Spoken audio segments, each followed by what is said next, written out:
तर विद्यार्थ्यांनो, आज आपण गणित ह्या विषयामध्ये कोनावरील बिंदू हा घटक बघणार आहोत.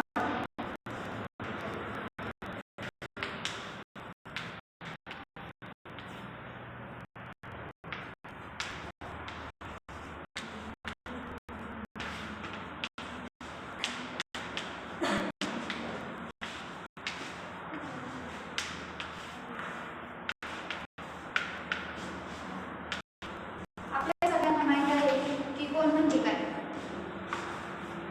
हा जो असतो त्याला आपण कोन म्हणतो. त्याच्यानंतर समजा काय आपण कोन घेतला PQ, हा आपला कोन झाला. ह्या कोनावरती आपल्याला काही बिंदू घ्यायचे. हे दोन बिंदू आपण घेतले. हे बिंदू आपण कुठे घेतले? कोनावरती घेतले. तर आपल्याला कोनाच्या बाहेरच्या साईडने समजा आपण बिंदू घ्यायचे, तर आपण कुठल्या साईडने घेणार? इकडच्या की इकडच्या? तर आपण बाहेरच्या साईडने म्हणजे आपण या ठिकाणी कोनावरती कुठेही बिंदू घेऊ शकतो. त्या ठिकाणी या ठिकाणी कुठेही जो बिंदू आपण घेतो, समजा आपण इथे जरी घेतला तर आपण बाहेर बिंदू बोलतो. म्हणजे जे बिंदू कोनाच्या बाहेर असतात त्यांना आपण बाह्य बिंदू असे बोलतो. समजा RST हे कोनाच्या बाहेरच्या साईडला आपण बिंदू घेतले, तर हे कोनाचे बाह्य बिंदू झाले.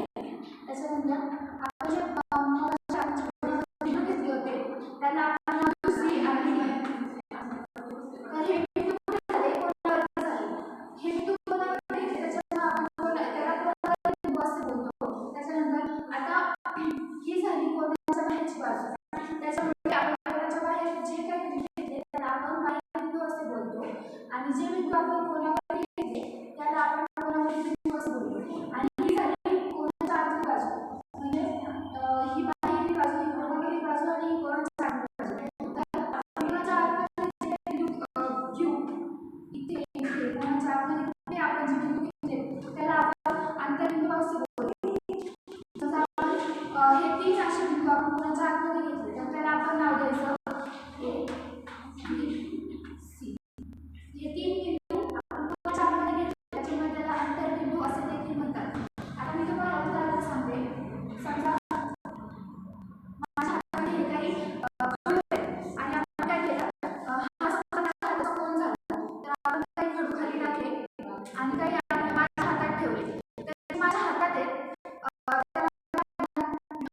बिंदू आपण बोलणार. आणि जे माझ्या हाताखाली आहे त्याला आपण काय बोलणार? बाह्य बिंदू असं बोलणार. आणि जो माझा हात आहे त्याला मी कोन असं समजले. तर आपल्याला काय समजतं की जे बिंदू कोनाच्या बाहेर आहे त्याला आपण बाह्य बिंदू असं बोलतो. जे बिंदू कोनाच्या आत आहे त्याला आपण आंतरबिंदू असे बोलतो. आणि जे बिंदू कोनावर घेतले त्याला आपण कोनावरील बिंदू असे बोलतो. म्हणजेच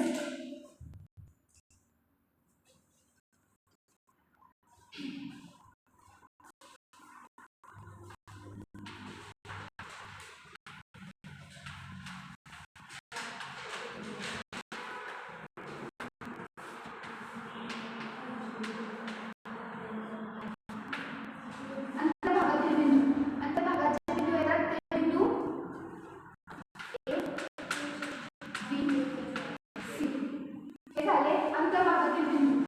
त्याच्यानंतर जे बिंदू कोनावर येतात त्याला आपण काय बोलतो? कोनावरील बिंदू असे बोलतो. त्या कोनावर कोणते कोणते बिंदू येतात? C आणि D. म्हणून त्याला आपण काय बोलतो? कोनावरील बिंदू.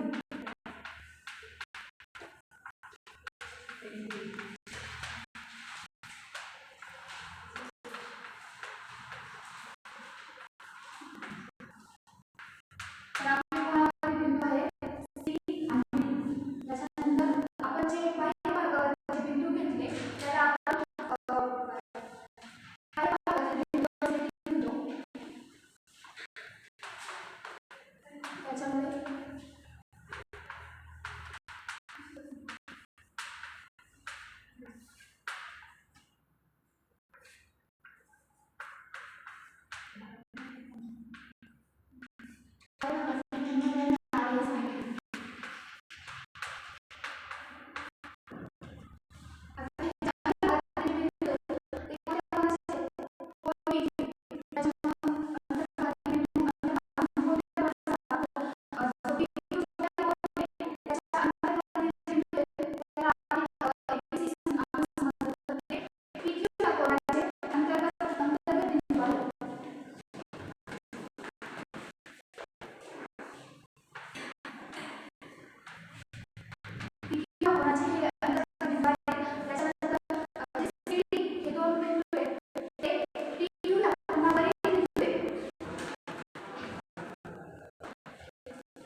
दिलेल्या